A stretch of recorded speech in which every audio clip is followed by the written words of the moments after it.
morning, folks. I want you to just hang with me. Imagine,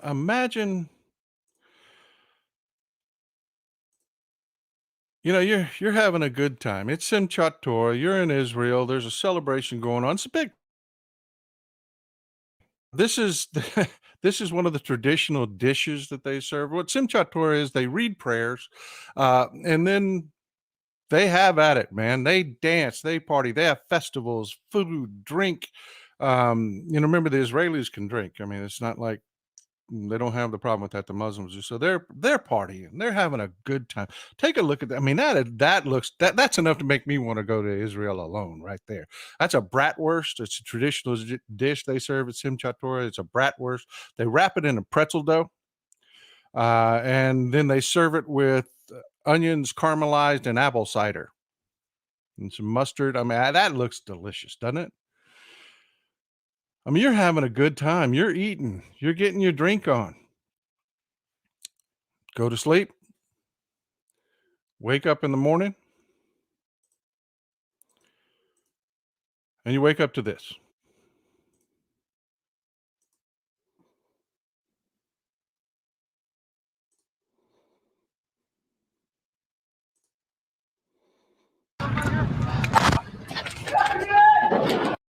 I want you to take note. This footage that I'm showing you today, this is from the Palestinians. They are filming this. They are showing it. They are sending it out through Al Jazeera and every outlet they can. This is their footage. This is not Israeli footage because I'm seeing a lot of really enraging comments from people that are anti-Israel in this country that are saying, "Oh well, it's a false flag. This is all the Israelis making this up." And no, folks, this is the Palestinians. They're very proud of this. جباتهم جباتهم You notice they disguise the voices here. This is one of the cleaner videos that they put out. This one's been through some editing. You'll notice that they don't show the actual killing of the soldiers in this video.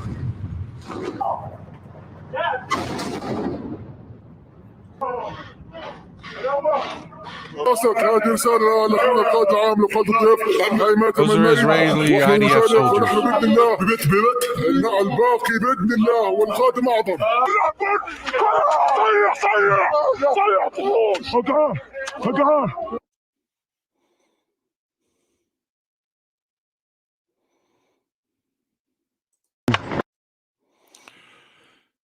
Okay. I want to tell you from the outset, there are horrific videos coming out of Israel right now. The Palestinians are putting them out themselves.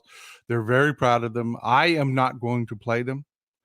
Ron DeSantis wiping boogers on his face is about as gross as I'll get. I'm not going to play those videos. I am going to play some videos today that are troubling to watch. But there are videos out. There's a video of a little kid, about a 6-year-old Israeli boy that was taken hostage, taken back to Gaza. He's surrounded by a bunch of Palestinian kids, and they're taunting him, and one of them's hitting him with a stick. There's another video of an Israeli soldier. She's female, dead. Her face is blown off. They've thrown her in the back of a pickup truck, cut her clothes off, and they're driving around Gaza on a little parade, and the Palestinians are coming out, the children, the women. They open up the bed of the pickup truck, and her body's all distorted because, she's dead, and they threw her in the back of a pickup, so her legs are bent the wrong way. And these are videos that the Palestinians are putting out. They're very proud of these.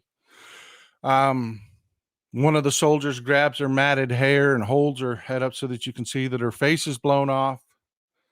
And the Israelis walk up and they slap the body and spit on her. And then they drive around some more, and more people come. There are some horrific videos out there. I will not be playing, though. I invite you to get a good look at what's going on. Janet, that's Morecraft says we've had breakthroughs in technology, science, etc. However, humans have not evolved, still killing each other. Human beings need a breakthrough in who they are. I agree with you 100%. Some of us are evolving, but too many of us aren't. So we have people like Guitar Brew here that wants to say, fuck Israel. No, no. There are way too many people making horrible comments. You're out of here. You're out of here forever. There are way too many people making horrible comments. This is what's going on. This just so far. The Palestinians claim that they have fired over 5,000 rockets into Israel. They've breached the border crossings. I know it's a little difficult to see. Let me. But these are the towns that they've attacked so far. We've got Nativ, Hasaras, Derat, Kfar Aza, Nahalaz, Kibbutz Be'eri, Kibbutz Reim, Kibbutz Sufa, Kerem Shalom, and they've made it as far in as Ofakim and Beersheba. And people are saying, how the hell could this happen? I mean, how could this happen? You've got the IDF, one of the fiercest fighting forces on the planet. You've got Mossad. You've got, Gaza is not a big place. It's about half the size of Austin, Texas, folks. The city of Austin, Texas, 150 square miles. How the hell did this happen? Well, it was a holiday. And that holiday mandates everybody take off of work. It's a national holiday. They send everybody home. They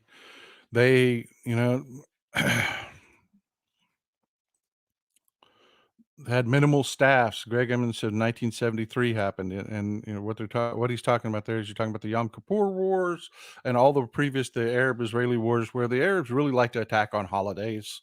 That's what they do. Before we get too much further, we've got a statement from President Biden.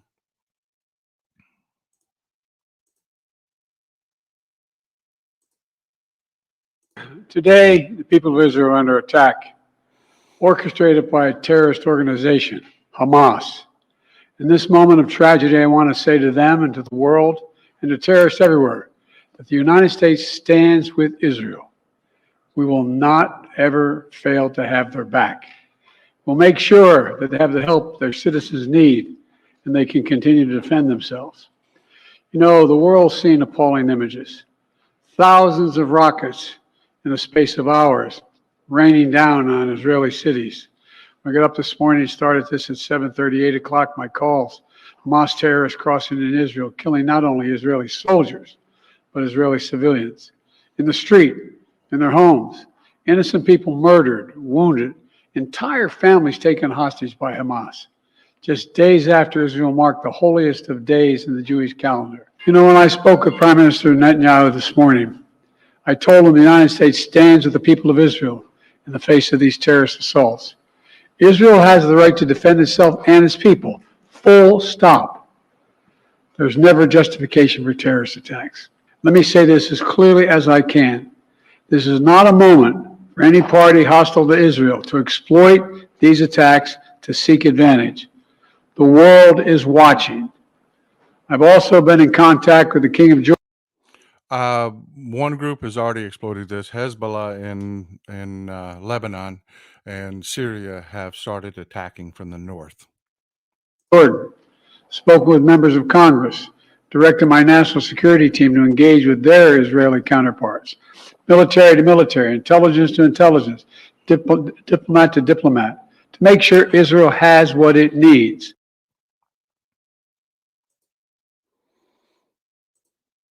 I'm glad to see President Biden standing with Israel in this. This is a war, folks. This isn't some terrorist attack. This isn't Hamas just lobbing some rockets over the border, which is,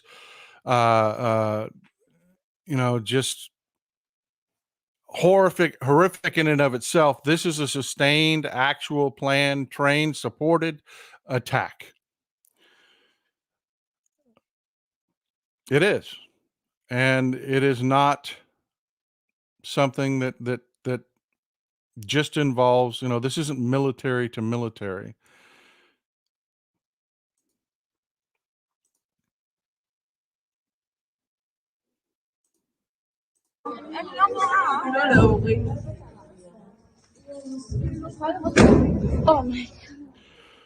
This is a video put out by the Palestinians. These are Israeli hostages that have been taken back to Gaza.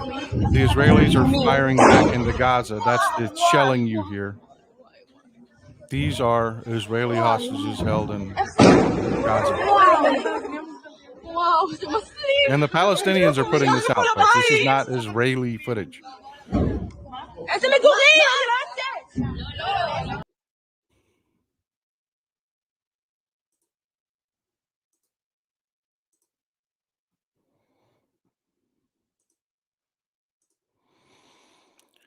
Again, more footage put out by the Palestinians themselves. They're very proud of this. These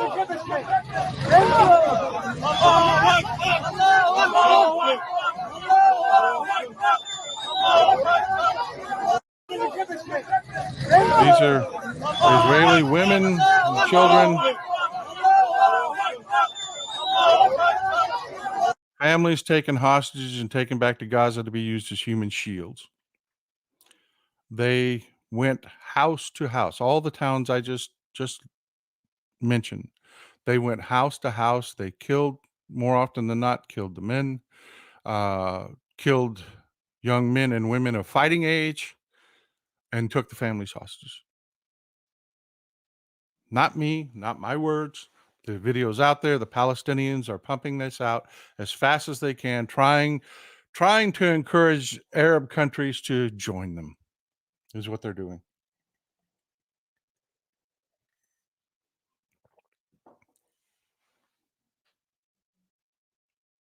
The question is, how the hell did we get here? You've got so many Americans that are, you know, I'm gonna tell you, I have spent the last couple years hammering Israel. I've been screaming for a Palestinian homeland. I know more than most folks do. I love history. I love history, and I want you to understand what's going on. With this horrible comment you're making, this President Biden, we will not vote for you on the next election. Fuck you. That's how I feel about that. Stick with me. I'll explain my position. How did we get here? Let's start from the beginning so that you can understand the seriousness of this situation. What are we looking at? What is Palestine? What is it they're asking for? Well, it's not biblical Palestine. It's not when, Judea was dissolved and the state of Palestine was created. The region of Palestine was created. No, that's not what they're talking about. This is what they're talking about. Mandate for Palestine, mandatory Palestine. How did this happen? What is this? Well, I'm going to tell you, folks. Morons. It's morons that got us here. Over and over again, morons. So let's jump in the Wayback Machine and let's take a look at it. Starts with one particular moron.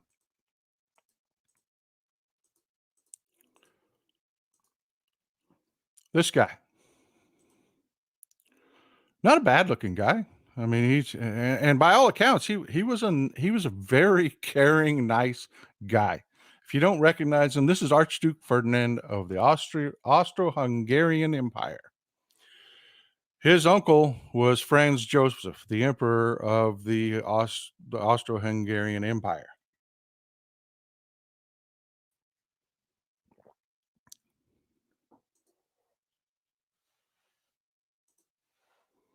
Why that guy? Why does it start with him? Stick with me.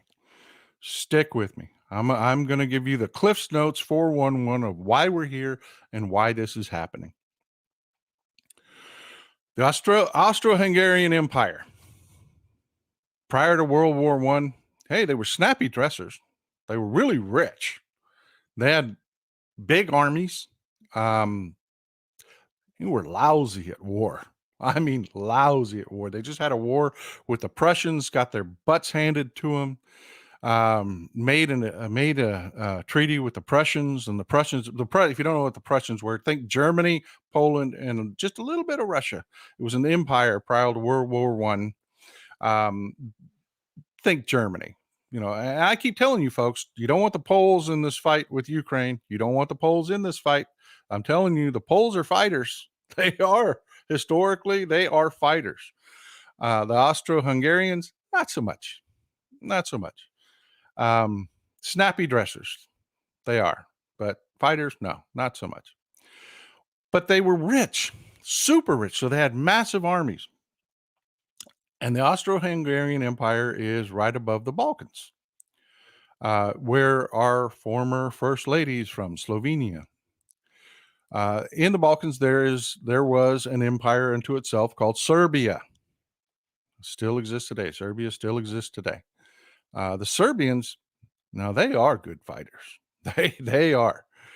But the Austro-Hungarian Empire had influence in Romania and Bulgaria, which was east of Serbia. They had just annexed Bosnia and Herzegovina, which was west of Serbia, and Serbia was getting really nervous. And this is where moron maneuver number one happens. The Serbians didn't need to be nervous. The Austro-Hungarians had just had their butts handed to them by Prussia. They were not eager to get into another war with a country that was full of fighters. They weren't. The Serbians hadn't been stupid. We wouldn't be here today. This is moron maneuver number one. You have a bunch of Serbian military folks that join a group. Think oath keepers. Think of the oath keepers. They like to go out and they like to recruit former military, former police officers, people like that into the org. Think oath keepers. It's a loose coalition. In Serbia, it's a group they call themselves the Black Hand. And they're freaking out about the Austro-Hungarians. They are. And they live all over the region. As people want to do in the Balkans, they move about. So Franz Ferdinand, the heir apparent to the Austro-Hungarian Empire, who has become the heir apparent to the Austro-Hungarian Empire because the emperor of the Austro-Hungarian Empire, his son killed himself, committed suicide. Now, Franz Joseph is old. He's old. He's about to die. He is old. He's had a horrible life. He really has. I mean, he's ready to go. His brother Maximilian was suckered into becoming the king of Mexico. Uh, yeah, I'm not even kidding. Maximilian was Franz Joseph's brother. A bunch of Mexican elitists encouraged him to come to Mexico to be their emperor. And after 3 years, the Mexicans put him up against a wall and killed him. So yeah, Franz Joseph saw his brother die. Franz Joseph saw his wife killed in an assassination attempt. His son committed suicide. Now you have Archduke Ferdinand, who decides to go down to Sarajevo to visit the troops. He goes down to Sarajevo, which is in modern-day Bosnia-Herzegovina. And if you follow history and wars, Sarajevo has a lot of that history. So he's down in Sarajevo, and the Black Hand decides, you know what? Franz Joseph is old. We can fight them off. If we kill this guy, we're good. They will never invade Serbia.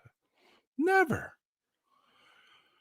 So remember, the Black Hand sees Archduke Ferdinand on the street, and he walks up to him and it's like, you got to think like cartoons, folks. It's like a little black bomb with a fuse sticking out of it. This is pre-World War One. He lights the fuse, throws it at Archduke Ferdinand's car, and misses. He misses. It ricochets off into the street. The Archduke drives away. Bomb goes off and kills a bunch of people.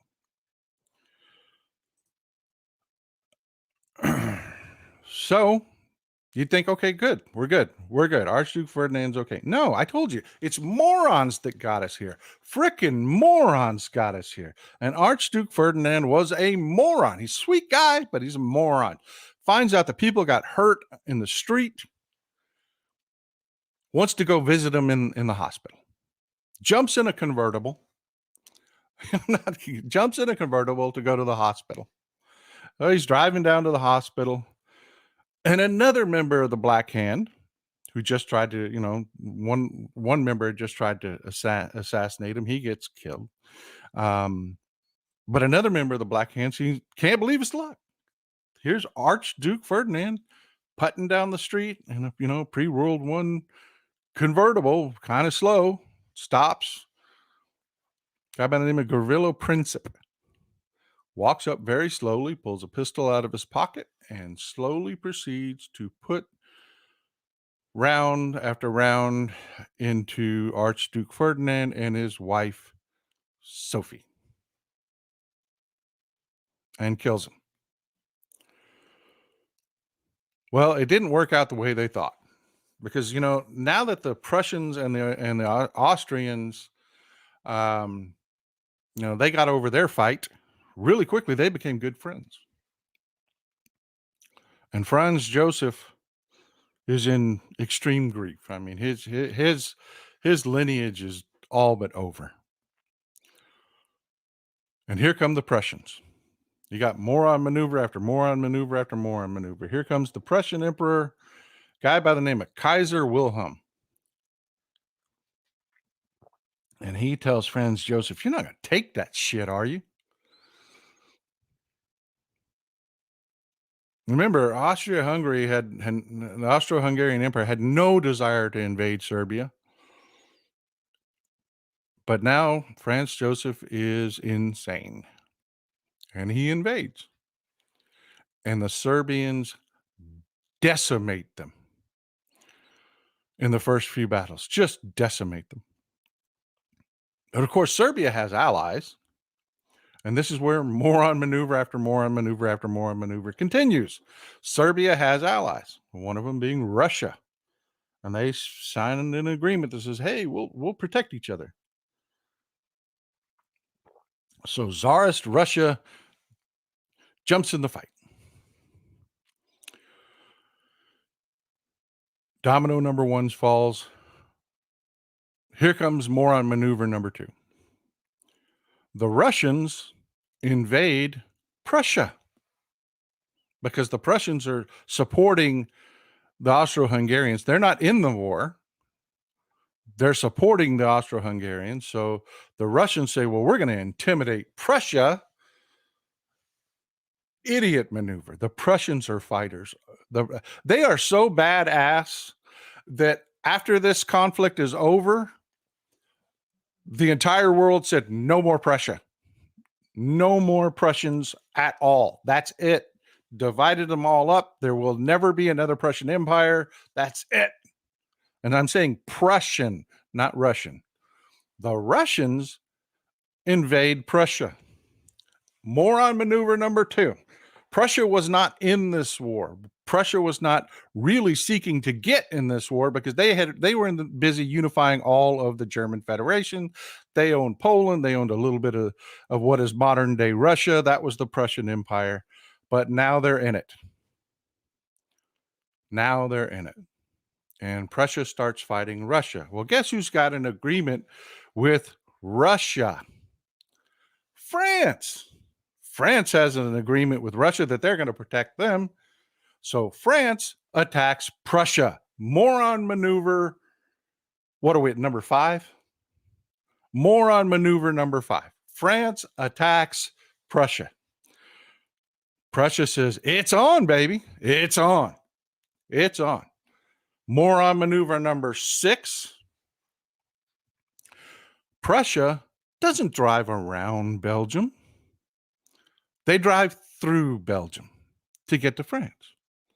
They could have driven around Belgium easily. They were going to kick the crap out of the French anyways. I mean, the Prussians are badass. They were going to kick the crap out of France, but no, they drive through Brussels. Guess who's got a security agreement with Brussels? Britain.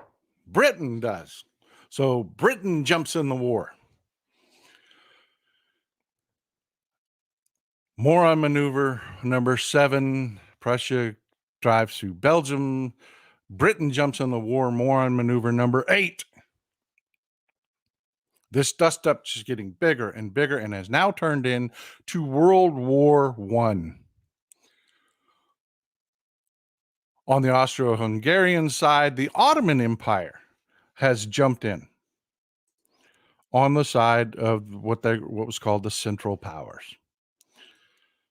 And folks, this was the Ottoman Empire at the time.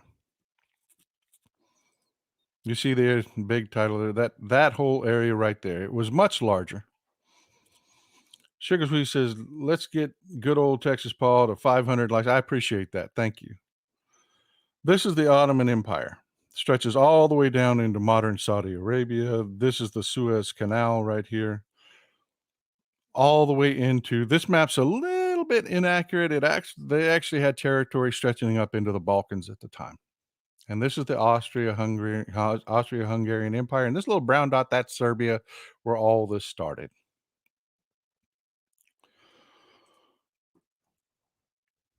So the Ottomans jump in, and that's a big deal, folks. That's a big deal. The Ottomans were pretty tough. They were pretty tough. But they had oil, and I mean lots of oil. And they were lubing up the Austro-Hungarian, German Central Powers with their oil. But the Brits, they've got a navy, best navy in the world at the time. So you got, Russia, France, Britain on one side. Italy is on that side. In World War I, Italy was on our side. We haven't jumped in. But what's going on that's leading us today?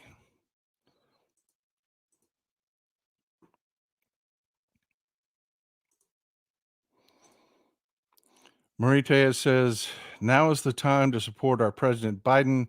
He may have he has my vote in 2024. Thank you for the history lesson, Hans Paul. Thank you. I appreciate it. And that's where I'm at too. Screw the Republicans and everybody else attacking Israel right now. Israel did not start this. But I want to get back to where we were.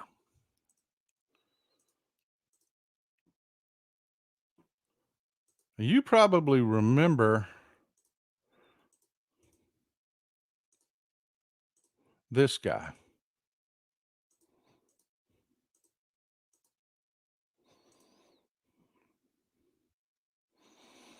Of course, the guy on the right being the great Peter O'Toole.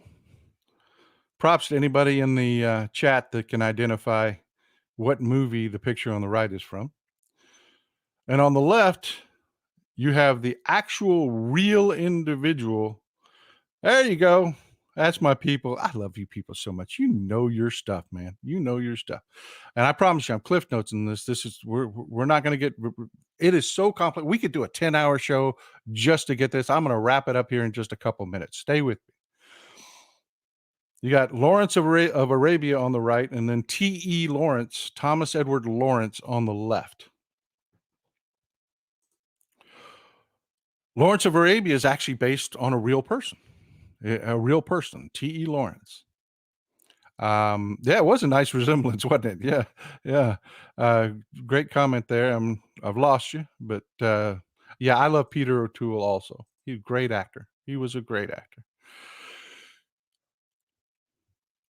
Who was Lawrence of Arabia and what the hell was he doing? Now, you remember the Ottoman Empire. Well, they were based in Constantinople, modern day Istanbul.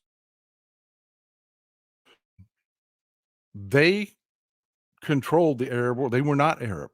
They controlled the Arab world, though, a good chunk of it. And the Arabs weren't too pleased about it. So it was T.E. Lawrence's job to go to the area now currently known as Saudi Arabia and help foment the Arab Revolution within the Ottoman Empire. See, he was a real guy. I mean, no joke. He was actually a British military intelligence officer, and he went to modern day Saudi Arabia, Israel, Egypt, that entire area. The movie, by the way, if you want to go watch Lawrence of Arabia, is actually, as far as Hollywood goes, pretty factually correct. I mean, you don't ever get it 100% out of a Hollywood movie, but they do a pretty good job with that movie. And they foment the Arab Revolt. The Arab Revolt consummates in 1917. Lawrence, T.E. Lawrence, was partnered up with a local warlord by the name of Faisal. They were aiding a guy by the name of King Hussein, who was leading the Arab Revolt. And King Hussein's dream was an Arab caliphate, an Arab empire in which he was king of, that went from Syria all the way down to Yemen. He wanted to unite the entire Arab region, Central Middle Eastern region, under an Arab king. That was his plan. The Brits, through T.E. Lawrence, said, "Oh yeah, great idea, great idea," and helped them do it. They helped them do it. But the Brits, being the Brits, got approached by the French, and the French were like, Mr. Britain, you don't really think we're going to turn this land over to all these people?" And the Brits were like, "Why, of course not. We don't like these people. We shall carve it up for ourselves." And that's what they did. That's what they did. They had the Sykes-Picot Agreement. And by the way, the Russians ratted them out. They had the Sykes-Picot Agreement. They were going to divide it up, keep control of the Suez Canal, keep control of the oil. And they divided the area up. And they did it. They did it. They were the most powerful people on the block. King Hussein ended up getting sent into exile. And the Brits came in and they carved it up. And that's where we get mandatory Palestine from. Keep this in mind. Everything to the left there, you see the Jordan River running down the middle. Everything to the left there is modern day Israel. Everything to the right is Jordan, at the time known as Transjordan. I'm not going to need that map anymore. So they did. They divided it up. The French and the British divided it up amongst themselves, and that's where you get mandatory Palestine. And right around the time in 1914, you got a guy named Balfour said, "You know what? There's a lot of Jewish people in this region. There's a lot of Jewish people throughout Europe, a lot of Jewish people in Russia. We don't really like Jewish people. We should give them their own country. We should give them their own country." So after 2 decades of controlling this region, where you have the French area, which is up in Syria, and this is where the Russian and Syrian relationship really bonds. It goes back to this era, this time, because in 1917, you remember, you had the Bolshevik revolutions and the communists took over, and you have the Soviet Union. Well, the Soviets, they snitched. They snitched as hard as they could. They fomented problems for the next several decades for the British and the French there. And the Arabs in Syria and Lebanon love them for it. And that relationship continues on to this day. So you can understand why Russia has such a strong foothold in Syria. They were on the Arab side during all of this, while the French held it as a colony. This continued on for a couple decades, right up until World War II. And no, I'm not going to go through the maps and everything of World War II. It's not relevant. But there were Arab uprisings. The Arabs were killing each other. You remember the map of the Ottoman Empire there? Let me see if I still got it here.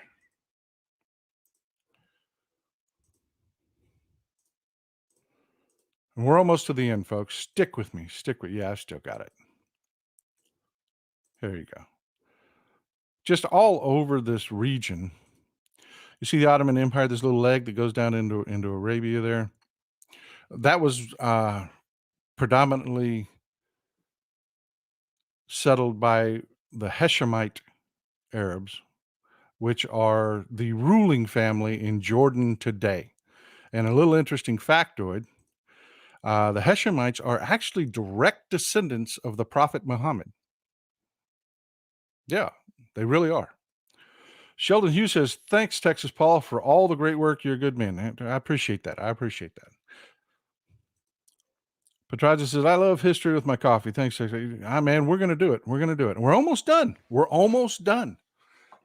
It's really getting interesting. You know that little leg down there that was, in Saudi Arabia?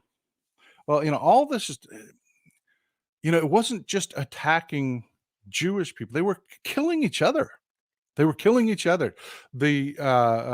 you may have heard of the Wahhabis before. They are the most radical of the Saudi folks. They're the people that ended up funding and still fund Al Qaeda. They're the reason we had 9/11 was the Wahhabis. They invaded Hashemite. The Hashemite, it's called the Hodges at the time. They invaded it and took it, ran the Hashemites out. And the Hashemites, they run Jordan. They were running Transjordan at the time. We just had decades and decades of conflict. And then World War II is breaking out, and the Brits are like, we're done. We're out. We're not dealing with this anymore. Do my accordion Trump hands. We're not dealing with this. We're not doing it anymore. So they go ahead and say, you know what? We're going to carve this place up. You people run it. It's yours. And when they did, they basically carved up a snake-like region here. Everything in blue. They said, this is for the Jewish folks. This is going to be the Jewish folks. In the Balfour Agreement, we said we're going to have a land for the Jewish people. The blue area, that's the Jewish area. The brown area, well, that's for you Arabs to divide up as you want. And Gaza is down here in this corner. I don't know if you can see my cursor down here, is down here. This is Gaza, about half the size of Houston, Texas.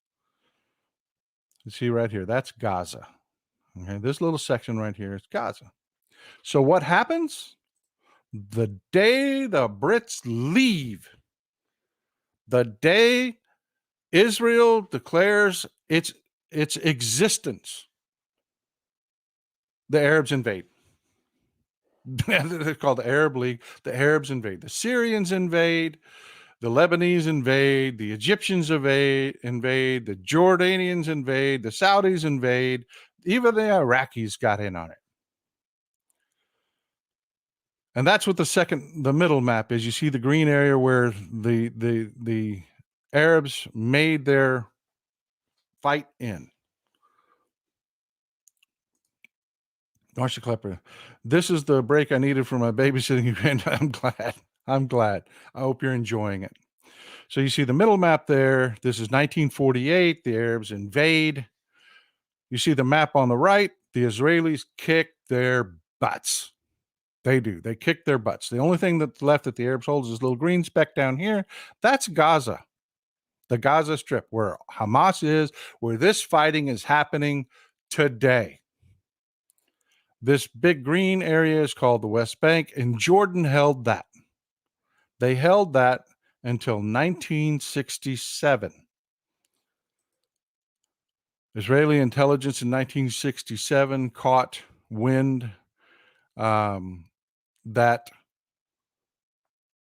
the Arabs intended to invade again. The Egyptians put a blockade on Israeli ships going through the Suez Canal.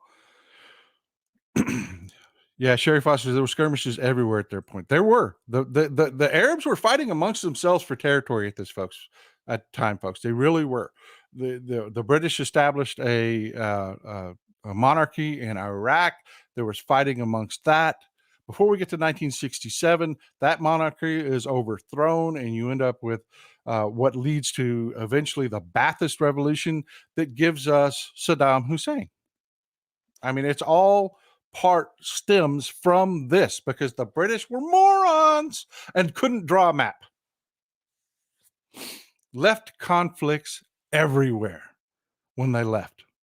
The Arabs were fighting each other. The Egyptians are now holding on to Gaza. And I want to make a point. You notice I didn't say Palestine anywhere. I didn't say Palestine because when the Britons left, Palestine ceased to exist. They carved it up and gave it to all of these different factions, including the Arabs. And you know what the Arabs didn't do? Give any of it to the Palestinian Arabs. No, no. Egypt held Gaza from 1948 to 1967, more than 2 decades. Didn't give any of it to the Palestinians. Land taken up north, the Lebanese didn't give any to the Palestinians. The Syrians didn't give any to the Palestinians. None of them. Hey, Jordan took the West Bank. They took the zone that was supposed to be divided into 3 zones. When the British left, they had it divided up. This is the Jewish territory. This is the Arab territory. And then they had one zone around Jerusalem that was supposed to be an international zone. The Jordanians took that. They didn't give any to the Palestinians. None. Then you have the 1967 war, where they were about to invade again, and the Russian and the Israelis they didn't wait this time. The Israelis struck first. When the Egyptians moved their air force into the Sinai, the Israelis decimated it on the ground. They beat the hell out of the Egyptians. The Transjordans were like the Jordanians, which is now the Hashemite kingdom of Jordan, went, whoa, didn't see that coming. We thought we were going to hit them first. They did a little bit of shelling, but they were like freaked out. They were scared. They were like, hey, we're not getting in this. So the Israelis kicked the crap out of the Egyptians and they took Gaza. They drove them back into the Sinai and they took Gaza. The Syrians attacked from the north. The Lebanese attacked from the north. After defeating Egypt, the Israelis rolled north, kicked Lebanon out, kicked Syria out. They took the Golan Heights.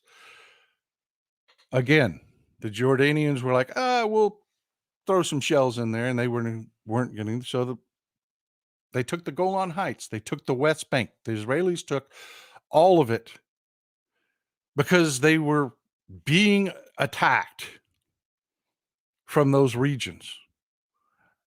And that's when Israel's borders expanded to the Jordan River. That's when they took Jerusalem.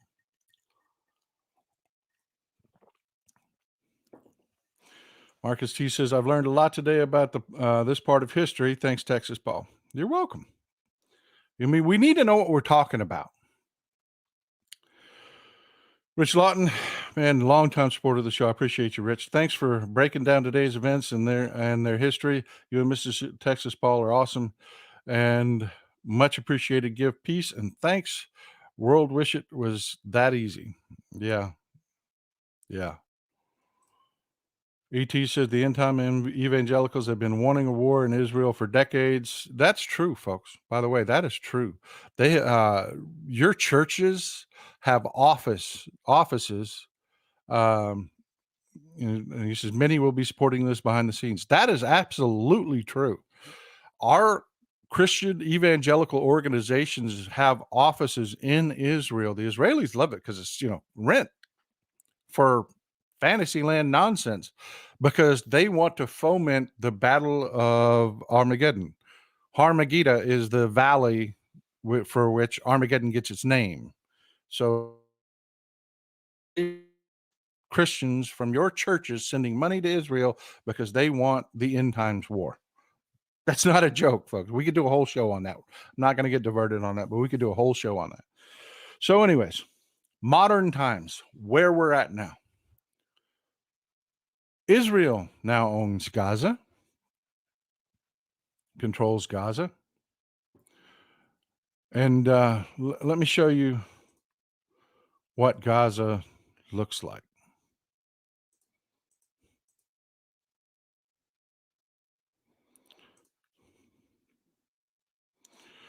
Here's the camp the Palestinians are forced to live in. Oh wait, excuse me. I'm sorry. I'm confused. I'm sorry. That's Syria. That's Syria. That's the camp that one of the camps that the Palestinians are forced to live in Syria today. Today. Yeah, I mean, geez, you'd think the Palestinians. We want to have a war for the Palestinians. We want to get Palestine back for the Palestinians. No, they don't. No, they don't. A Palestinian father has a child in Syria. That child cannot get citizenship in Syria. They're used and exploited for labor in Syria, and that's it. Same thing with Lebanon. Let's take a look at Gaza.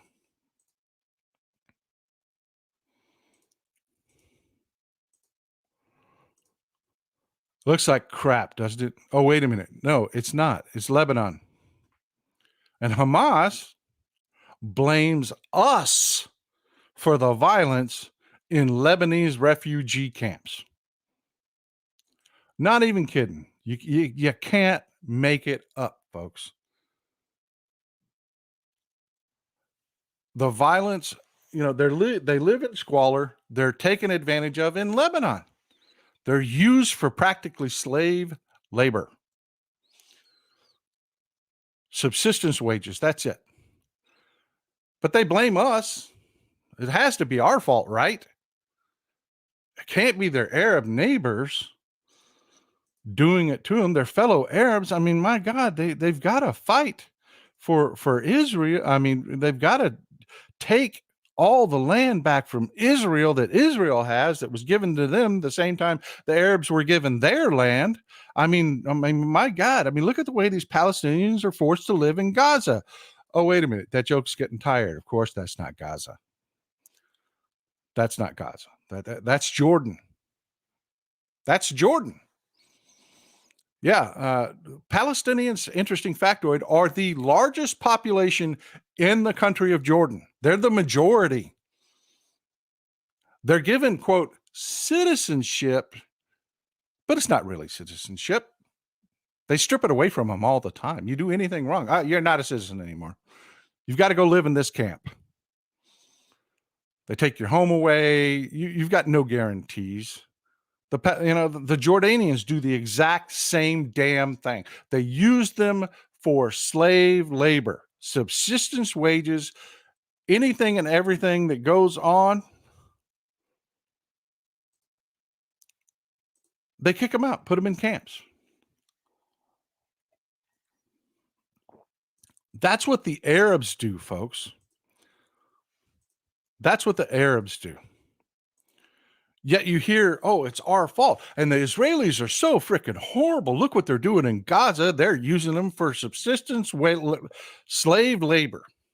And folks, that's why for the last several years, I have screamed about the Palestinians need their own homeland. But I knew the history behind it. I knew that they were getting crapped on by every damn country in the region. They're like the Kurds, folks. The Kurds have been given the same exact treatment. They're in northern Iraq. They're in southeastern Turkey. The Turks kill the Kurds. The Iraqis kill the Kurds. That's why they fought with us in the Iraq War, folks. That's why they fought with us when we were engaged in Syria just a few years back. Because the Kurds get the exact same treatments the Palestinians do, but the Kurds aren't stupid. They can see who's shooting them. The Palestinians, it's been more than a half century of this damn joke that we are the ones attacking. But you know me, I'm a liberal. I care about people. I'm like, hey, you know what? We need peace in this region. The Palestinians need their own homeland. Then we can work on peace, even though I know for a fact that's not what the Arabs in this region want. That's not what the Syrians want. That's not what any of them want. The Saudis don't want it. They could have given them land at any time. No, they want their religious leaders, their politicians to be able to say, it's Israel. It's Israel. They're making your life miserable. Everything bad in every Arab country in the region is Israel's fault. Everything good, well, that's the royal guy that happens to rule your neighborhood. And that's a fact, folks. That's just a fact. But I, like most of you, spent years saying, hey, you know what? The Palestinians really are getting crapped on. They should have their own land. Even though I understand the history behind it, and the land they keep asking for isn't their damn land. The minute the Brits left, that was Jewish land. Mandatory Palestine was a complete construct of the British Empire, and the Brits tore it up, divided it up. And the Arabs in the region took as much as they could, and they tried to take from each other, and they tried to take the land from Israel. And they want to use Israel as a boogeyman, and they want to take their land. But I will tell you, I will not be arguing for the Palestinians anymore. I suggest that you spend some time looking at the videos coming out of Israel today. They're horrific. The things that are going on are horrific, and the Palestinians have lost me. You know, nobody wants peace in that region. The Israelis, I don't claim the Israelis are frickin' saints here. They're not. They abuse the crap out of the Palestinians, but so does everyone else in that region. There are no Arab allies that are treating the Palestinians with any dignity whatsoever frickin' ever. They're used, and what is happening today is the Palestinians getting used again willingly. This is Russia. This is Russia. The majority of those rockets being shot into southern Israel that started the barrage, they're Qassam rockets. That's these. This is one variant of the Qassam rockets.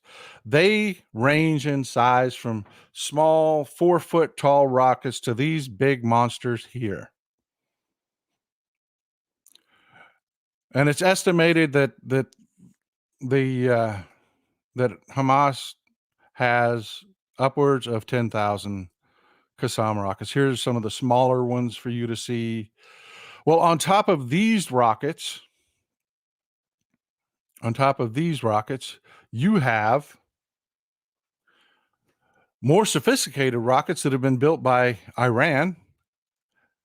How the hell did they get into Gaza? David Robertson says, spot on history lesson, Texas Paul. Thank you. Well, thank you for listening. How the hell did they get those rockets into Gaza? How do you get 10,000 rockets into Gaza without the IDF and the Mossad? Mossad is one of the most effective intelligence agencies in the world. Into an area size about half the size of the city of Austin, Texas, which ain't big, folks. Give you an idea, it's about 1/3 the size of the city of Houston. This is not a big area to watch. They had help. The Iranians.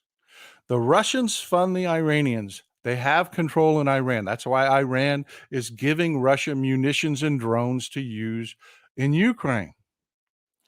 Iran is also giving Hamas the drones that they're using in these attacks. Yes, they're using drones in these attacks. Our Patriot missile batteries that we gave Israel are taking out advanced long-range rockets made by Iran, smuggled into Gaza.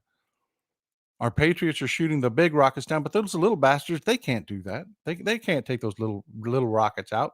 They're firing them by the thousands. And folks, over 1,000 people have died. And let me tell you something, you loudmouths that like to criticize Israel. American citizens are among those hostages that Hamas and the Palestinians just took. American citizens. We've already documented 2 American tourists that were killed in this attack. They are glad to kill us. And that's my moral equation here, folks. Why I will never speak for the Palestinians again. And I don't care who leaves because of it. Here's my moral equation. The Israelis had no high ground. They abused the Palestinians just like the Arabs did, just like everybody else in that region did. But the Palestinians lost all their moral high ground. They're murdering children. This is an act of war. This isn't an invasion. This isn't a terrorist attack. They have invaded the country of Israel. And folks, Israel treated the Palestinians, because everybody was watching, better than their Palestinian Arab allies do. Gaza is a nicer place than, I guarantee you, the camps in Jordan are.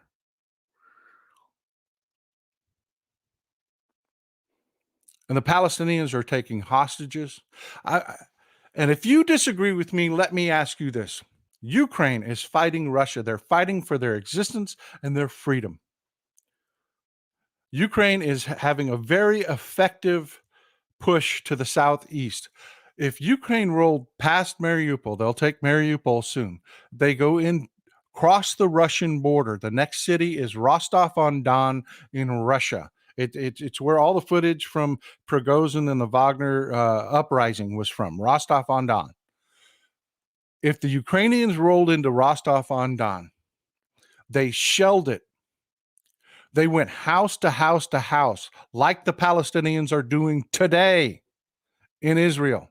If they went house to house to house, they killed the men, they killed the women and children of fighting age. They took women and children hostage. Every soldier they captured, they took hostage, took them back to Kyiv to use them as human shields, and announced to the world, shell us now, we've got your people. They die too. We're spreading them all around the city. Would you support that? If it was Ukraine doing it to Russia? No, you wouldn't. No, you would not. Support for Ukraine would dry up immediately. Then why the hell are you arguing that it's okay that the Palestinians are doing it? I'm seeing so many comments that the Israelis deserve this. The Israelis brought it on. They stole their land. No, they didn't steal their land. They treated them no differently than the Palestinians are treated in every damn Arab country in the region. Do I like Benjamin Netanyahu? The hell I do not. I hate that guy. Do I think the Israelis and the IDF and the Mossad are great people? Hell no. But the Palestinians lost their moral authority today. And I will never speak for them again. And I don't care who leaves over it. I do not. I love you folks, but if that's where you are, maybe we should part company.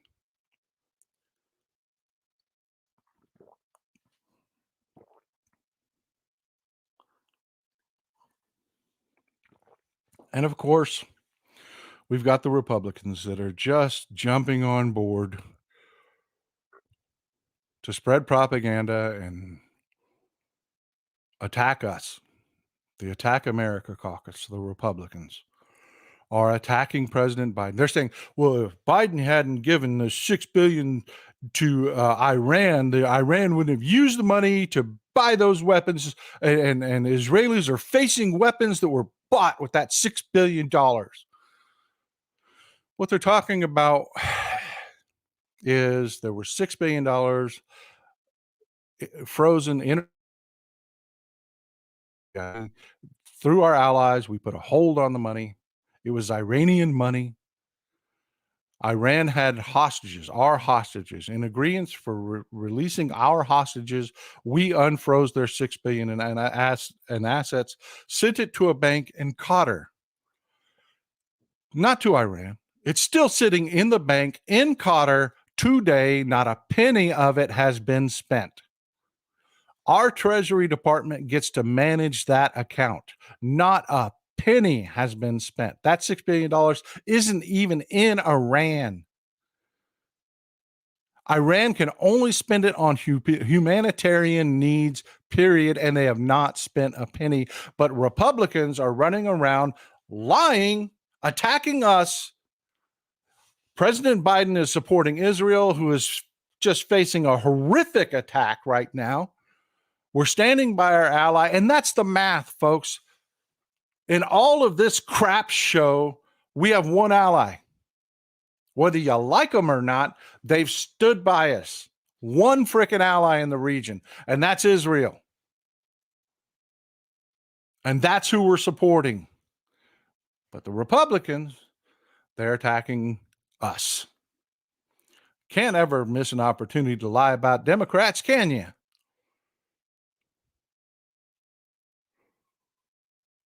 All over the place. They're just lying to their people. If you go to any social media platform and you see anything about Israel, you get bots, Russian bots, working with Republicans to undermine support for Israel, spreading this lie that Joe Biden is paying for the weapons that are being used in Israel today. And then, of course, you've got your crazy ass papa and your crazy ass uncle maggot that are chirping right along with them. Because Republicans are trash. Republicans are scum. Republicans are disgusting, anti-American traitor bastards, and they need to go. Every damn election from now on, you vote every Republican out of office. In this time, in this crisis, you have our president standing up, lockstep with our ally, getting shot in the ass by Republicans who are being helped by Russia. Russia's the reason this is happening, folks. And the Republicans are more than happy to help. Russia's losing in Ukraine. Russia needed a conflict that wasn't a direct conflict with NATO. They needed us supporting someone else other than Ukraine. So Russia pulled its ties with Saudi Arabia. And yes, Saudi Arabia is not our ally. They used to be, but they're not now. They are Russia's ally. Mohammed bin Salman loves Putin. The Saudis fund Hamas. That's a fact. The Iranians build weapons and give Hamas technology and funding. Hamas didn't do this on their own. They're going to get decimated. The Israelis, rightfully so, are going to run through Gaza and level that place, as they should. As they should. Run the Palestinians into the frickin' Sinai and let them be Egypt's problem. As they should. After today, they absolutely should. But Russia is counting on the Republicans now being able to have a wedge in to attack Democrats, and the Republicans can get power, and the Republicans will end the funding in Ukraine, and his government will not collapse. That's their gamble. That's why this is happening.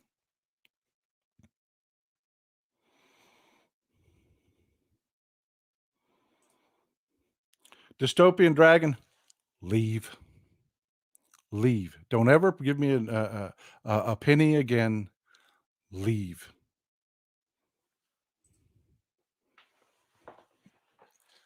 I'm tired of it. I'm tired of it. I just gave you the history of it. Check me. I dare you. I double dog dare you. Check me on the history of Palestine. Check me on how the Palestinians are treated all throughout the region. Israel is not the bad guy here. They aren't. Yes, they've treated Palestinians like shit. And I've screamed about it for years. Not happy about it. I have taken the Palestinian sides. That is over. after today. You do not come in and murder babies. You do not come in and murder women. You do not come in and attack a country that's in the middle of a damn religious holiday that is not attacking you and go on a frickin' murder spree and claim you're the victim. Because you're not. You're not. Those videos that I showed you were nothing. Absolutely nothing. What's going on there is horrific, and the Palestinians are proud of it. And I invite you, after this is over, go take a look. Go take a look. They're proud of it. The Palestinians are posting the videos of the atrocities. Go take a look.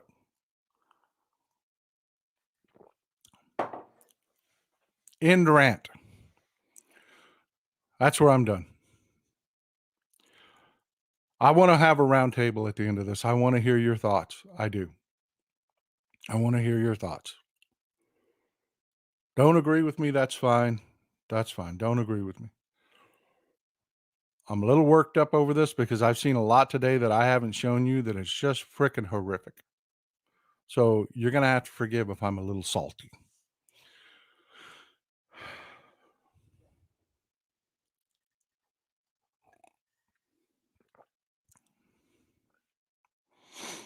DK Hall says, I love when Texas Paul gets firm and does not back down from his beliefs. Confidence takes you everywhere. Confidence comes from knowledge. Amen, brother. Know what you're talking about.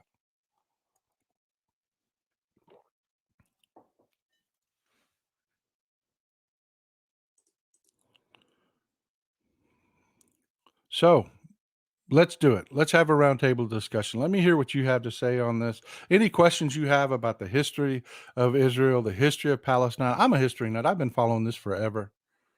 I just, anywhere, anything you want to talk about, if you support the Palestinians in this, if you make a valid argument, I will listen.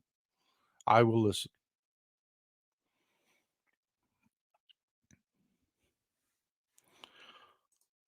I can't make it more clearly. Lisa McMahon says, Texas Paul, do you think Putin has a hand in this attack in order to force us to put resources to Israel and abandon Ukraine like Republicans want? That is exactly why this attack is happening. That is exactly why this attack is happening and why I'm abandoning the Palestinians, because they're more than willing to participate in this. Thanks for the support, Bob Young. I appreciate it.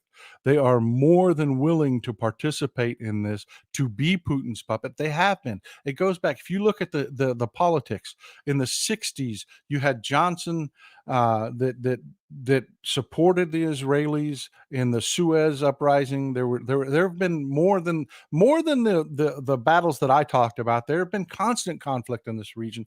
The Egyptians used the Suez Canal as a weapon over and over and over again. Democrats consistently supported Israel. Republicans are loved by the Arabs in this region. You follow Nixon in this area. This is why the Saudis and the Arab League, the embargoes during the 70s, during the Jimmy Carter administration, we had just again forced them to open the Suez Canal up. We had just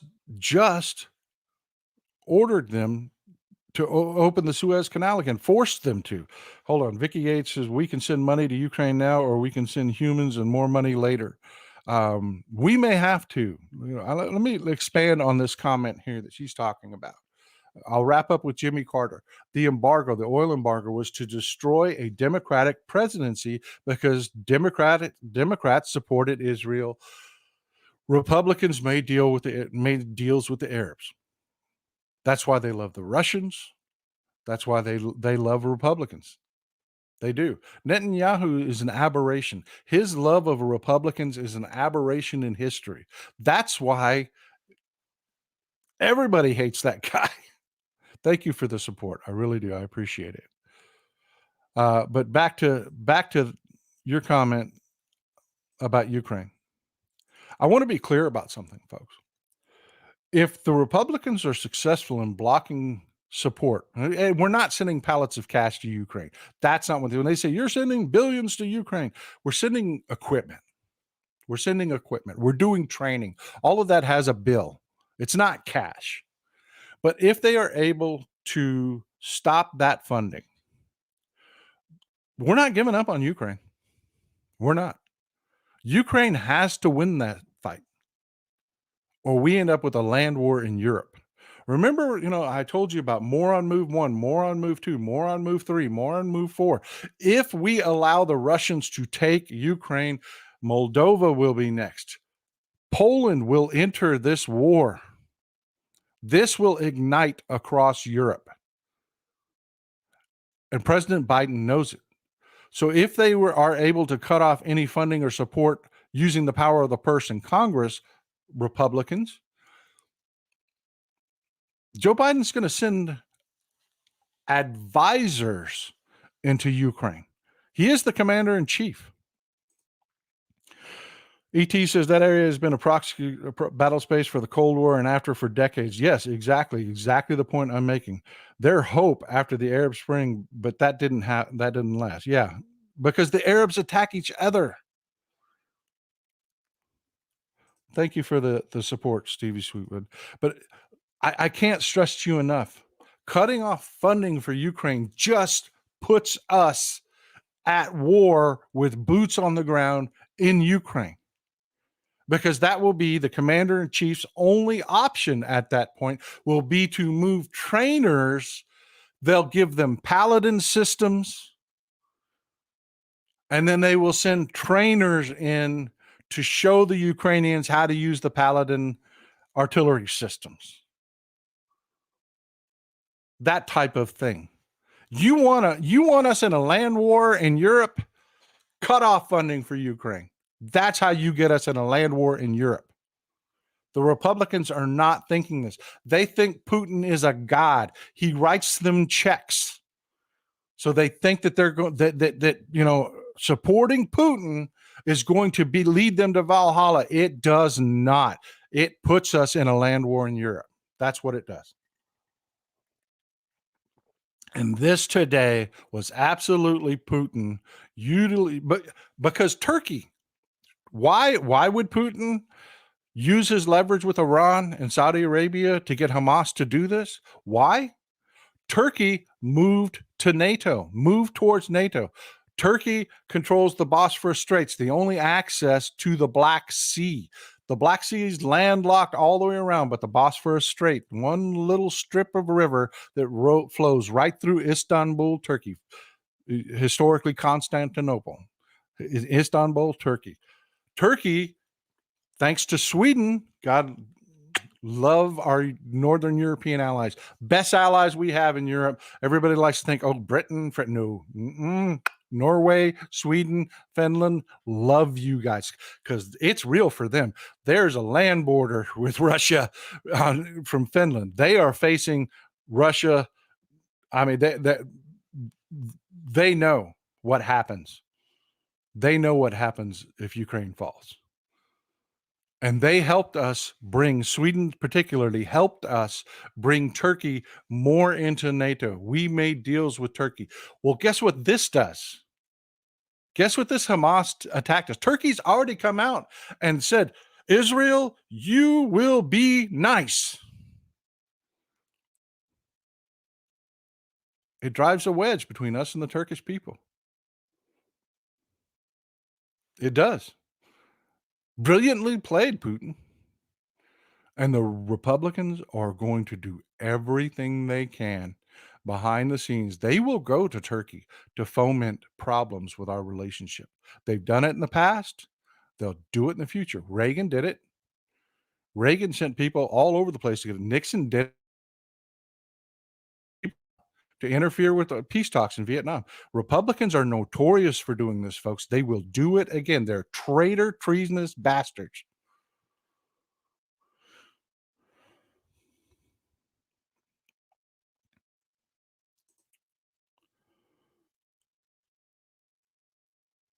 Don't you think the very right? No.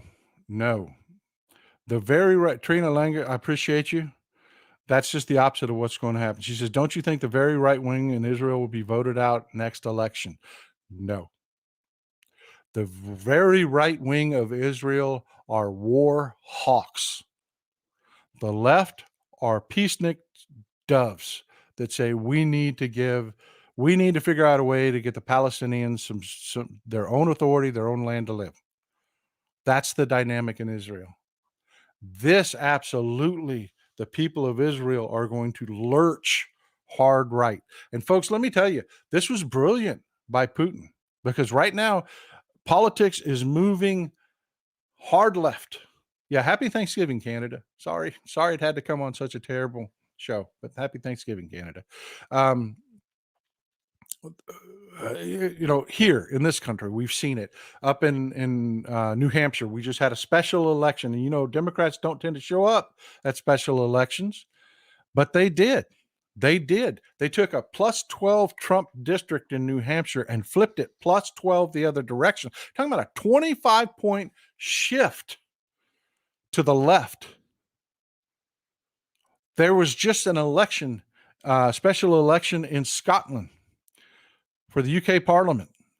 You've got the Scottish Nationalist Party, the SNP, have had a death grip, and they are part of the right wing coalition that helps Rishi Sunak stay in power.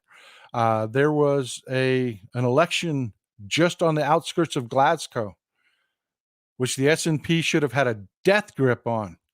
That shifted 25 points, and Labour. I keep telling you, Keir Starmer is about to be the prime minister of the United Kingdom, which is horrible for Russia. They don't want Labour back in charge. Labour hates them over Brexit. Labour won that seat. There's a shift hard to the left throughout the entire world. It's not just here, it's throughout the entire world. What does this do in Israel? Sticks a stick in the spokes, man. Flips the bike over. Because in Israel, everybody's going to lurch hard right. To hell with those Palestinians is going to be the response. So yeah, brilliantly played by Putin, but do not kid yourself. It was Putin. Any other questions? Great comments, guys. Great comments. I know we're running a little long, but it's such an important subject. I really don't mind sticking out for another 10 minutes or so. I do ask a favor, though. The shows that go longer, it's harder to get people to watch them. So if you would, please go down and help me with the algorithm. Hit the thumbs up button. Hit the subscribe button. The thumbs up button will get us boosted on the algorithm, and it'll get this put before more people. By running longer and talking and having it actually reduces the number of people that will watch the show, because a lot of people, they don't like to watch a video more than 10 minutes long. Something that's going to be an hour and a half long, we're going to naturally cut out people that are going to watch it. So the more you hit that thumbs up button, the more people will get a chance to see this. And I think people need to see the history of this. Don't you agree?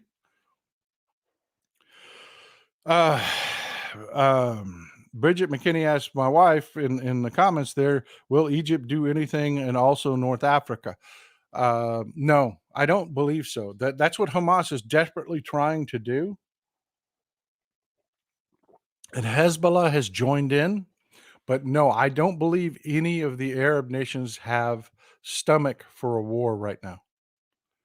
Politically, it's suicide right now. Militarily, it's suicide right now. No, I don't see any Egypt. I don't see Iraq. We have had the Taliban in Afghanistan formally request from Iraq, Jordan, and Syria free traffic, the ability to drive through their land so that they can assault Jerusalem. So yeah, they're really trying in Pakistan, all over the Muslim world. They're trying very hard to foment this into, there have been 3 Arab-Israeli wars. They're really trying to foment this into the 4th Arab-Israeli war. But no, I think Hamas is going to be left out to dry. Russia is working very hard to get Syria to jump in on this. And Syria, even though they are like this with Russia, they're like, we don't want to, we don't want to, we don't want to do it. We don't want to do it. Syria needs to be harsh here. They need to take their land back quickly. They need to kill as many of these Palestinians as possible to prevent other Arab nations from thinking there's momentum there. Asborn Newton, good to see you, my friend.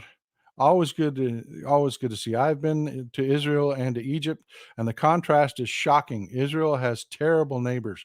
There will never be peace. Sad. I agree with you. I agree with you. That's why I've given up on the Palestinians. No one in that region wants peace. No one.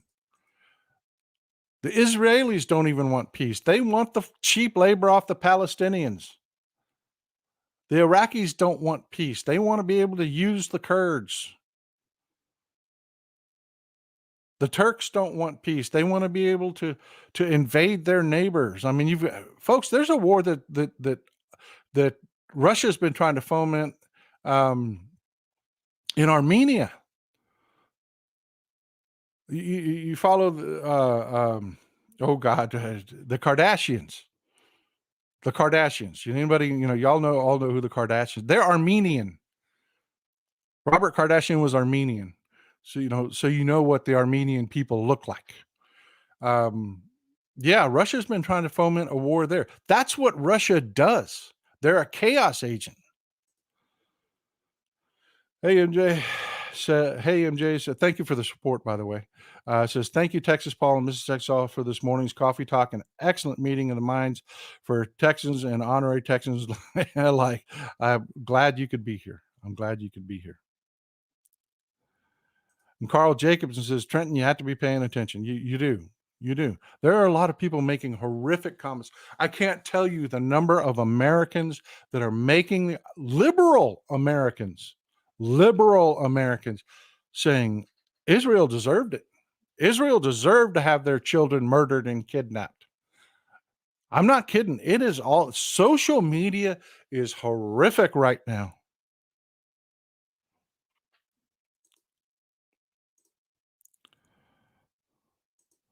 Leslie Cliff says, thank you for unraveling a complicated history. You're welcome. You're welcome. And that's what I wanted to do today, folks. That's really what I wanted to do today, folks. There's a lot of myth there's a lot of Americans, good people, that believe that Israel just took Palestine's land, the Palestinians' land, just took it from them. They didn't. They just took their land. No, it was Israel's land. The same time Israel was given their land, the Arabs were given their land. The Arabs took the Arab land. The Arabs did. And then Israel, when they were attacked, they took the land. You cannot complain about losing land when you went to war with someone.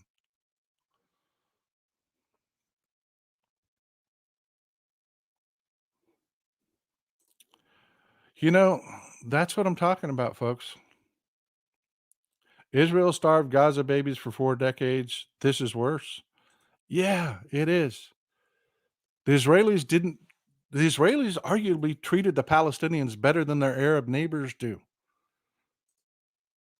They use them for labor. There are gates on those walls where Palestinians walk through every day, 2 jobs in Israel, and at night they go back home to Gaza.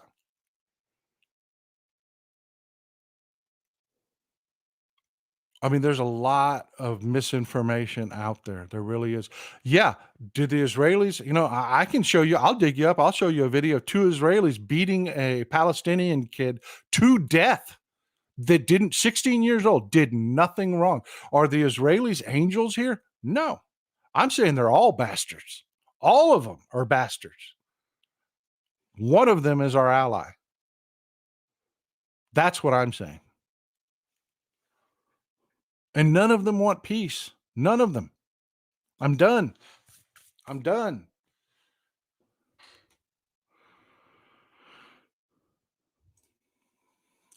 Dargal 46 says, "Me too. Like right now. Such a sorry state of affairs in today's world. Where is it all going to end? Only God knows for sure." Sounds like words from a song. It does. It does. Stargate, thanks for being here from Twitch. Also, I appreciate you. Um, yeah, that's where I'm at. I'm not here to offer you an answer to this situation because there isn't one. That's what I'm here to tell you. That's what I'm here to tell you. And Gen B, absolutely. This sentiment right here, war is expensive, peace is priceless. That's why I spent the last 2 years arguing on behalf of the Palestinians for them to have their own homeland at this stupid, idiotic dream that there might be peace. There will not be peace. There will not be. What the Arabs want is all the land they can grab, whether they grab it from each other or they grab it from the Israelis. There's not going to be peace.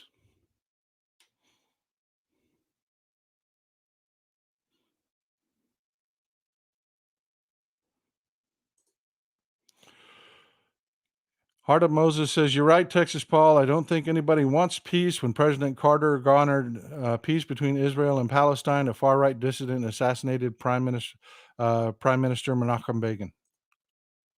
That's the kind of thing that's been going on. Every time there's any chance of peace, this happens. There was the Saudis were trying to broker a deal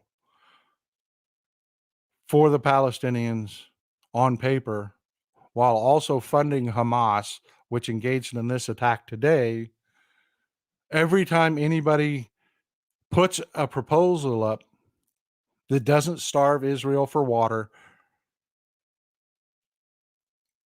the Jordan River and the Sea of Galilee is a big deal in these disputes. Anytime somebody puts a proposal up that has half a chance, something horrific happens.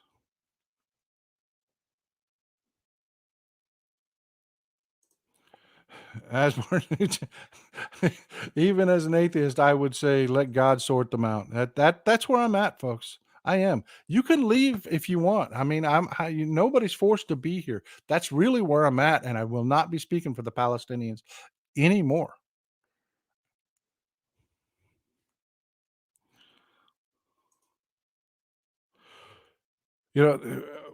Other side of the world, Indonesia is the only real Islamic democracy.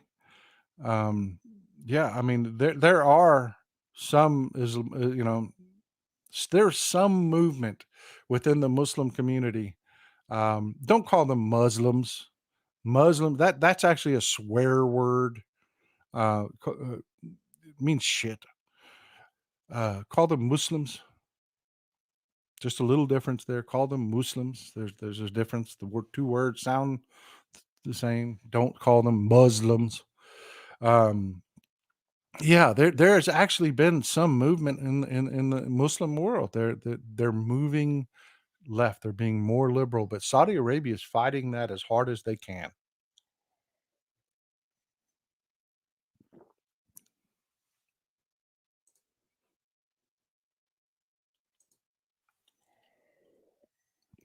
God, I love you people. I do. The fact that there are people out there that know the fact that there are people in our audience that know that's a testimony to who you people are. And I appreciate you for listening to me. We've had a good audience, almost 1,300 people live. Listen to me rant about this. We've gone over at 11:32. One last question, and we're going to wrap this up.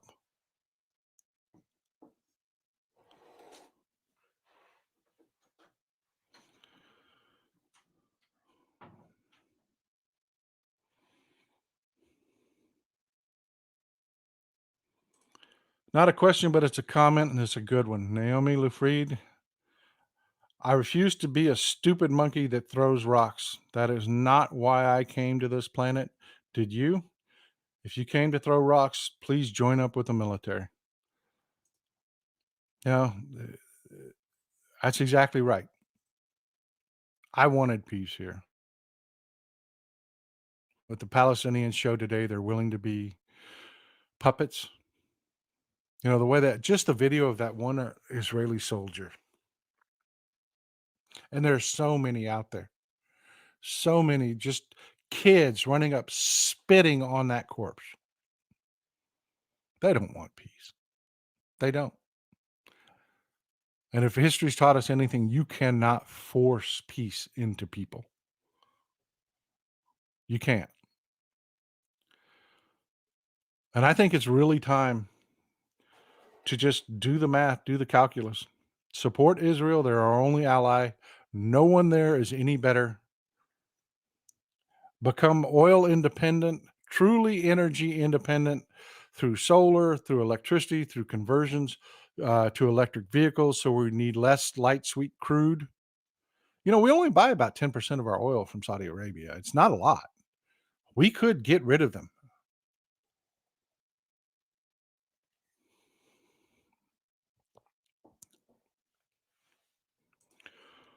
Silverthorn Goodtree says, sadly, you have to make peace more profitable than war for peace to get traction. Until then, true, true.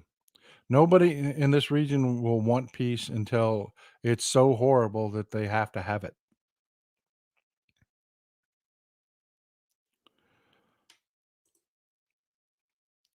Even Ukraine is supporting Israel. Yeah, they are. I mean, people should have the right to be able to have a festival, to have a holiday, take the day off without worrying about somebody going house to house to house and murdering them.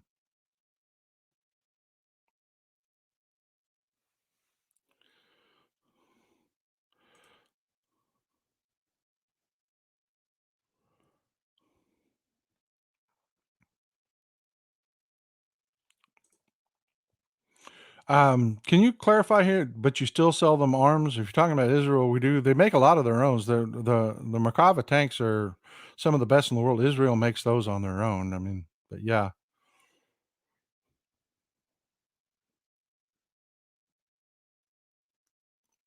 Well, folks, I really appreciate you listening to my rant and letting me explain my position, my change of position. While yesterday changed me forever. Missy Pa coming into us from Twitch. U.S. military moving Navy ships, aircraft closer to Israel to show support. Yeah, we can chew bubble gum and walk at the same time. We're going to support Ukraine and we're going to support Israel. This isn't going to end well for Russia. Russia is it is a dead empire. It is. The oligarchs and Putin have run Russia into the ground. It is collapsing. It is. A strong, free Ukraine gives Europe just about everything it needs. It'll leave Russia in the position of just being a gas station. Oil. It'll be the only power they have. Oil and gas, natural gas. That's it. And everybody has seen the need to move away from oil and gas because horrific people control it.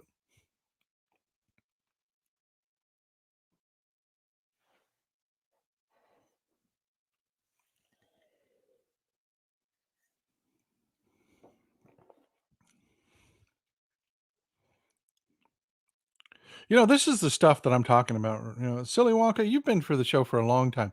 Israel makes the Pegasus spy software used to kill Khashoggi. What's your point? Do you really think somebody making spy software, do you think they made it to kill Khashoggi? No, they didn't. It was spy software. That's what the Mossad does. That's what Israel makes products. They do. The fact that the Saudis use that product to capture a man, strangle the man, hold him down, record, put MBS's phone next to the man's face so that he could hear him die as he was being strangled, then cut him up with a bone saw and scalpels. Do you think that had anything to do with Israel making some software? Those are the comments that are killing me today, my man. And I know you're better than that. I have seen your comments. You make great comments on that. I put several of them up. This I want to attack Israel stuff is just crazy. Then, okay, well, okay. Here's my answer to that. Bye. Forever. You're out.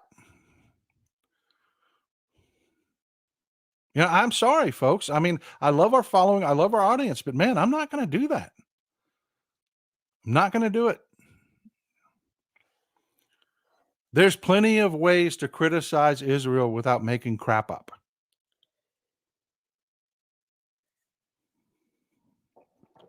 We may go 2 hours today. It's 11:40. If you folks want to, let me know in the comments. Let me know. We'll keep going, or we can call it a day. I know we're way over. I appreciate you being here. It's Sunday. I know the games are coming on. We'll go another 10 minutes at least. Hasborn Newton, another great comment. Someone made the saw too. Yeah. Doesn't mean they were involved in the murder either.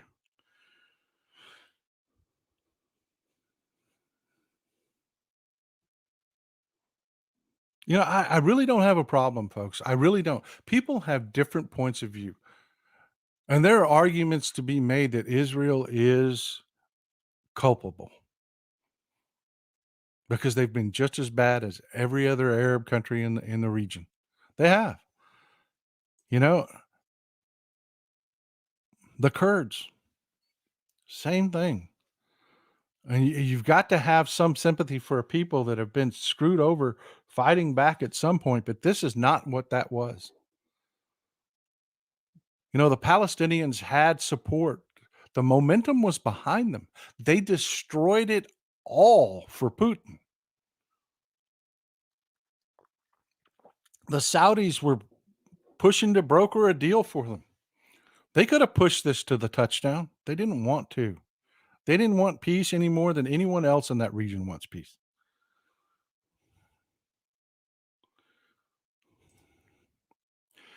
Jill Lucas, the Middle East is the buckle on the Silk Road.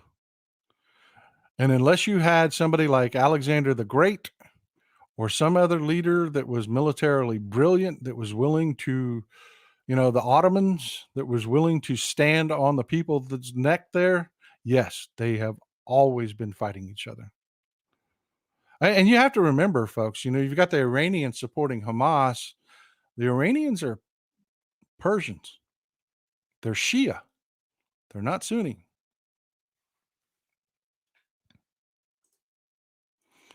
I hate Benjamin Netanyahu. I think the guy is crook. He's corrupt. I am not asking you to love Israel. I am not. I agree with you. Brittany Stanley says, I'm simply not a fan of Netanyahu. I am not either. To hell with that man. I talk about morons causing this. The morons in Israel that keep electing Benjamin Netanyahu are the morons that are helping cause it.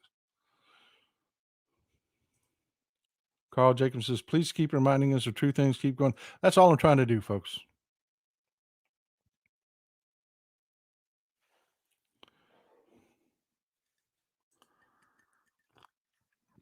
It's war. It's beyond terrorism.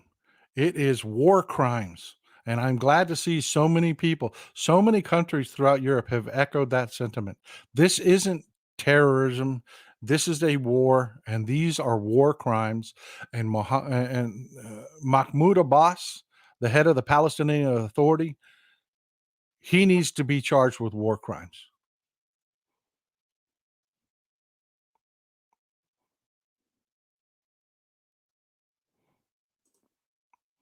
Rob Zolkoff, I'm glad to hear it, brother. I'm glad to hear that I'm not crazy, that there are other people seeing it like I am. Says, thanks for your view. I've been fighting for Palestine for a long time. Me too, for years. Go to my social media, folks. Look at my social media for years. You will see I've been fighting for Palestine. This is a 180-degree turn to yesterday. This happened yesterday. But there isn't an excuse for what happened in Israel yesterday. Today, it's still going on today, too. They're still fighting it out, folks. Over 1,000 people dead. Estimates have gone as high as 9,000 injured. Nobody knows how many hostages were taken. And it's going to be worse. I'm going to tell you this. Israel is going to roll through Gaza. They are going to level it.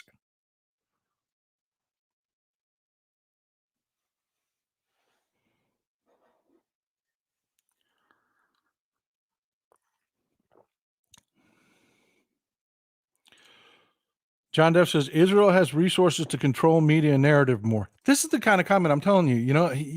Yes, yes. There's plenty of room to criticize Israel. They do. They control. But you also have papers in Israel that are they have been supporting peace with the Palestinians. So yeah, I mean, you're absolutely right. Israel has a strong relationship with much of the media, and they get a lot of support. And yeah, it's unfair. The balance isn't there in the media, Palestinian versus Israel. It's not. It's not. There's that old saying. Colton Austin, I appreciate the support, my brother. Both sides have done wrong, but terror is bad. There's that old saying that 10,000 planes can land, never make the news. One of them crashes. That one's going to be on the news. That's what the media is doing.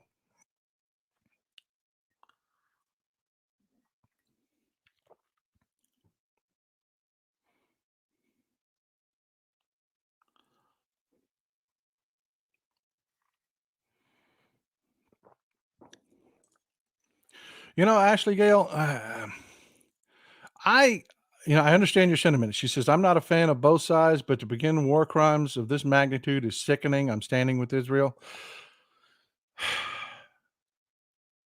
I it's really this. It's really just this. I'm sick of Israel. I'm sick of their contribution to this problem. But they're our ally. They're our ally. They're not chanting death to America in Israel. They are in Gaza. That's the math for me. That is the math for me.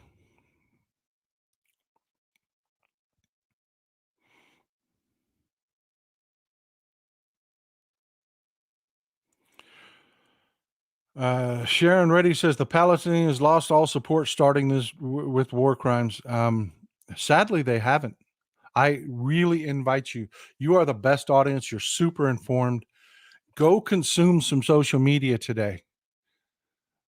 You're not going to believe the comments. A lot of them are from people that are ignorant. They don't know what I just showed you. They don't know the background. All they do is have a narrative in their head that's been fed to them that Israel stole their land, the Palestinians are abused, therefore this is necessary. They go so far as to say Israel deserved it. I mean, it's amazing. Trina Langan. Is it Lang or Langa? Correct me in the, please put it in chat. I want to pronounce your name, and I'm pronouncing it Trina. So if you can, I want to pronounce your name correctly. I know some young Russians who fled Russia. They did not want to fight a war they do not believe in. Yeah. I mean, there are people out there that want peace, that really want peace, even in Ukraine, even. But someone smarter than me, tell me, how the hell do we have peace in the Middle East? This isn't really about the Palestinians. None of the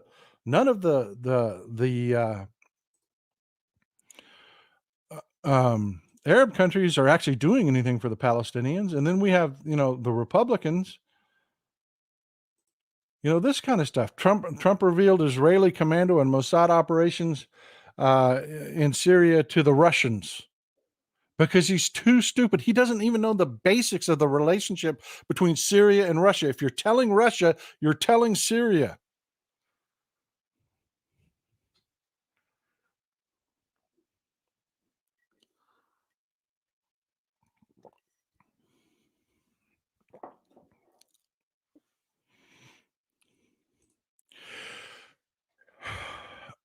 The Gaza is still Gaza.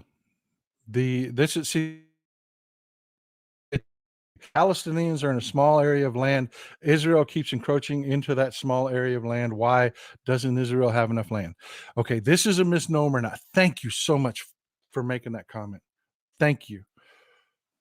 I showed you the maps where Israel was given its land. I showed you the land that they took when they were attacked, the West Bank, the Golan Heights, and Gaza. Israel owns Gaza. They do. They control it.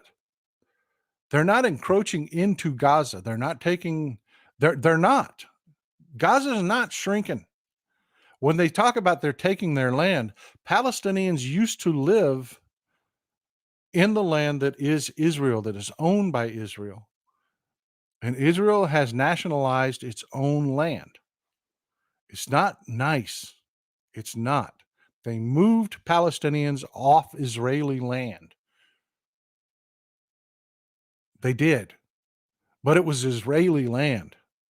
They didn't take it from the Palestinians. It was theirs from the minute all of these countries were created in 1947, 1948. It was always Israeli land. The only other land that they've ever taken was land from like Jordan, the West Bank area surrounding Jerusalem. They took that in a war that they were defending themselves on in. So yeah, people like to think, oh well, they're just keep squeezing out the Palestinians in Gaza. That's not true. That's not true.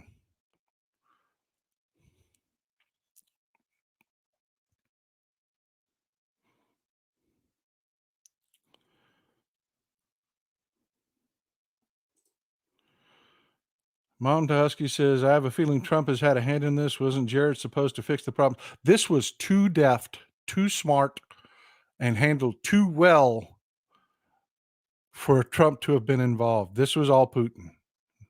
Trump's too busy trying to save his butt from jail. Well, folks, I love you folks. We got 10 minutes to 12. The games are about to start. I won't keep you any longer. I really appreciate the comments. I really do. I appreciate you being here. I truly appreciate the support. Please, this has been a longer show. I'm asking you a favor. Reach down. If you haven't already hit the thumbs up button, hit it now because it'll boost us in the algorithm. The longer a show goes, that's why I usually try to keep them about an hour. We run almost twice that. The longer a show goes, the fewer views you get on YouTube, and people need to hear this. People really need to hear this. There's a lot of misinformation out there right now. Let's try. Let's try to get it out there. And all it takes is for you to scroll down, hit that thumbs up button, hit the subscribe button too while you're there. We're over 22. We're right at 22,000 people now. I love talking to you. I love how much information you have. I love the conversations that you bring to the table. Thank you for being you, and thank you for being here. Y'all have a wonderful day. Here's a look at some beautiful Texas cities at night.